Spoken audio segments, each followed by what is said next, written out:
வெந்தயக்கீரை சாம்பார் எப்படி பண்ணுறது, அதோட பெனிஃபிட்ஸ் என்ன அப்படின்னு நம்ம பார்க்கலாம்.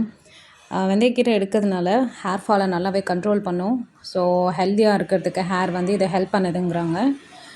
இது எப்படி பண்ணணும்னா, நைட்டே ஒரு 50 கிராம் அளவுக்கு துவரம்பருப்பு கழுவி ஊற வச்சுடுங்க. காலையில் விசில் அடித்து எடுத்து வச்சுக்கோங்க. ஒரு வானலில் 1 டேபிள் ஸ்பூன் அளவுக்கு நெய், எண்ணெய் இதெல்லாம் சேர்த்துது. கடுகு, சீரகம், அப்புறம் பெருங்காயத்தூள், இஞ்சி பூண்டு, ஒரு காஞ்ச மிளகாய் இதெல்லாம் சேர்த்துட்டு வெங்காயம் நல்லா வதங்கினதுக்கப்புறமா தக்காளி சேர்த்துக்கோங்க.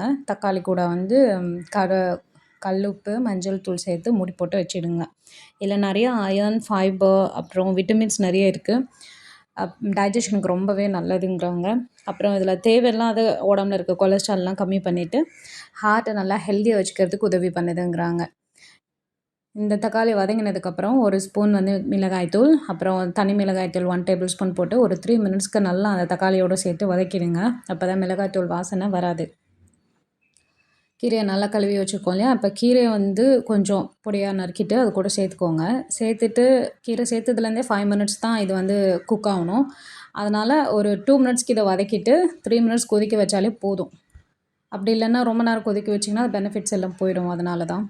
ஸோ பருப்பு சேர்த்துக்கோங்க. ஒரு கொதி வந்ததும் கரம் மசாலா சேர்த்து சிம்மில் வச்சிங்கன்னா எண்ணெய் பிரிஞ்சு வந்துடும்.